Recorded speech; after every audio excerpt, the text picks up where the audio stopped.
Some of us spend our time playing new releases, or whatever games are in the charts. I, on the other hand, prefer the finer things in life. A great game is like fine wine and gets better with age.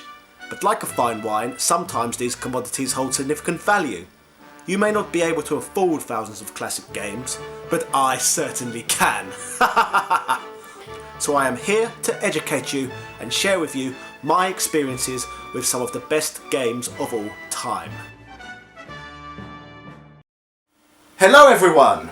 Today I'm going to reflect back on my experiences with Megaman X.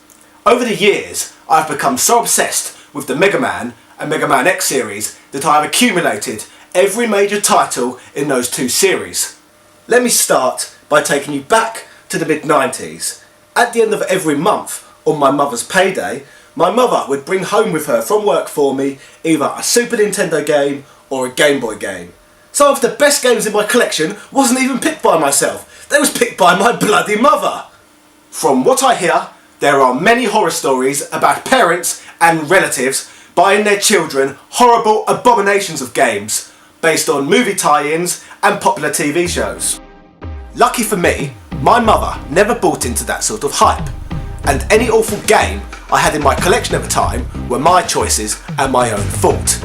Eat a Cat immediately springs to mind, and my worst birthday present of all time when I asked for Mario is Missing as my main present.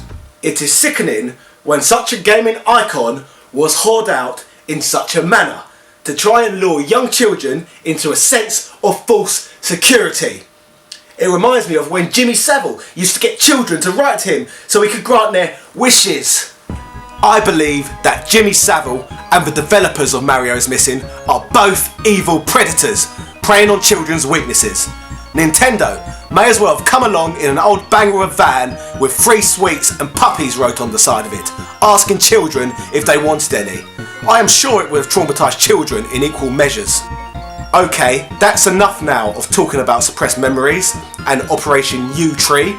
Let's talk about nice childhood memories, like Megaman X. What made my mother different from others and allowed her to make smart purchases, she would actually ask the employees in Electronic Boutique what would be a good game to bring home for her son. And through this incredibly simple yet effective technique, I received great games such as The Legend of Mystic Ninja, Earthworm Jim, Megaman X and more. Although saying this, whenever I visit game these days, the employees don't seem to even know what they're talking about. They're normally too preoccupied trying to convince me to do something stupid, like pre-order the next AAA title, which isn't even due out for another 6 months. Excuse me sir, would you like to pre-order the next Assassin's Creed game? It's going to be $49.99 on release. No thank you, why on earth would I want to do that? It's clearly going to be lackluster, and from day of release it's clearly going to be ready available in all shops anyway. What a complete waste of money. If I really wanted it, I'd just buy it 2 years from now for £1, because those sort of games value drop quicker than the Greek bloody economy. I'm really sorry ladies and gentlemen, I appear to be on my menstrual cycle today. That's enough of talking about criminals, lowlifes and scammers like Game and Jimmy Savile. We shouldn't be talking about people who try and sexually and financially rape the vulnerable. Let's talk about Megaman X. I can remember playing this game for the first time like it was yesterday. I was at my grandparents' house and my mother brought the game back from work with her. I remember putting the game in for the first time and almost instantly falling in love with it. For a 9-year-old boy who loved the Power Rangers, Megaman X was definitely my cup of tea. The character design was just so appealing. The first level music and environment was engaging, and it was so fun using the Mega Buster and wall jumping for the first time.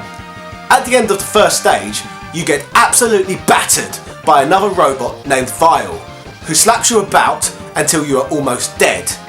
You are then saved by another robot who is way cooler and more powerful than Megaman X, named Zero. After Zero scares Vile off by blowing his bloody arm off, he informs you that you have not yet reached your full potential, and when you learn to use all your abilities, you can defeat him. So from this point, it has been set up with the perfect reasons to want to play the game, to become as cool and hard as Zero, and to get revenge and brutally murder that purple toffee-nosed ponce, vile. I was absolutely bloody loving this game so far. You at home may be wondering why this was my first ever Mega Man game, and I was not familiar with the franchise, despite there being a large number of prequels on the NES.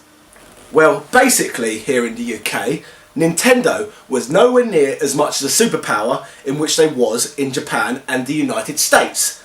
You could even argue that the NES was a complete flop over here, as the majority of consumers opted to go with home computers instead. For example, in my household during the 80s, we had an Amstrad CPC 464 to play games on instead. The few that did opt for consoles over home computers mainly went for the Sega Master System. The only NES I ever recall seeing as a child was my own, which I was given simply as a gift to tie me over for a few months until Christmas, when I was to be given the Super Nintendo that year. So I only ever even had one myself as a consolation gift till I received my main gift. Even the Super Nintendo itself here absolutely paled in comparison in popularity to that of the Mega Drive.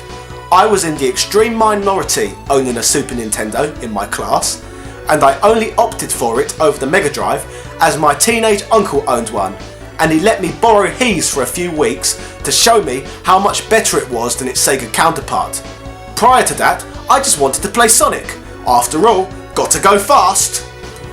Back on the subject of Mega Man X, the game was developed by Capcom, the company that had already previously wooed me with Street Fighter 2 and Aladdin, so I knew I was probably likely in for a treat. The story of the game is basically a rip-off of Terminator. A scientist named Dr. Kane digs up Mega Man X and a load of old data from Dr. Light's lab in an archaeological dig. He uses the data to build what he calls Reploids. These are robots with intelligence and emotions. Unfortunately for him though, the Reploids decide to go maverick. Led by their leader Sigma, they make the decision that they want to eradicate all humans. This information can be found in the manual that came with the game, in which there are detailed journal entries written by Dr. Kane explaining the situation in which is unfolding day to day. Following on from the first level, in which I talked about earlier in the video, Mega Man X follows the old traditional Mega Man formula, which many would have become accustomed to on the NES. You proceed to a menu screen in which you have a choice of 8 themed stages. Each of these stages have varied enemies and environments, and at the end of each of these stages you have to defeat a boss. In previous games, you would be confronted with one of Dr. Wily's robot masters who are predominantly based on various elements. This time round, in the revamped version of the franchise, you must face off with various members of Sigma's Reploid army, who are all based on the various animals. These include the likes of Chill Penguin, Spark Mandrill, Armoured Armadillo, Launch Octopus, Boomer Quanga, Sting Chameleon, Storm Eagle and Flame Mammoth. Basically, every time you defeat a boss, you can absorb their elemental powers and use it as ammunition for your arm cannon. So as soon as you've managed to beat one boss, you can essentially play the game like Pokemon and find all the enemies' strengths and weaknesses. Except this was 1994 and Pokemon hadn't been invented yet, so a 9-year-old boy such as myself just assumed the power-ups were useless gimmicks, like in the majority of games those days, as every time I tried to use one, they would be far less effective than my Mega Buster. So as a child, I worked out all the boss's attack patterns and had to finish them off the old-fashioned way. Fisticuffs and the Mega Buster. Well, I suppose on the bright side, at least this gave the game extra longevity. Apart from the elemental power-ups, there are also other power-ups hidden throughout the stages. These include armour upgrades you find in Dr. Light's capsules, heart tanks that increase your life bar, and energy tanks that allow you to replenish your life bar when it is nearly empty. As a child, I remember finding most of these bits and pieces organically, exploring the levels as I went along. There was certainly no internet around in those days in which would have led me to the hidden game-breaking Hadouken power-up. What a silly game-breaking power that is! So anyway, after defeating the 8 Reploids, the crap starts to really hit the fan. The difficulty suddenly shoots up, and an inexperienced Mega Man player would certainly be experiencing difficulties. You are presented with another set of stages, this time though, much more difficult. Each stage again has its own bosses at the end of each. Another glaring difference between these stages and the past stages, for whatever reason, is the password system stops working. So anytime you turn the game off, you have to start from the first Sigma stage again. And if you are new to the franchise, like I was in 1994, there is no chance in hell you're going to get through this layer of the game without multiple tries.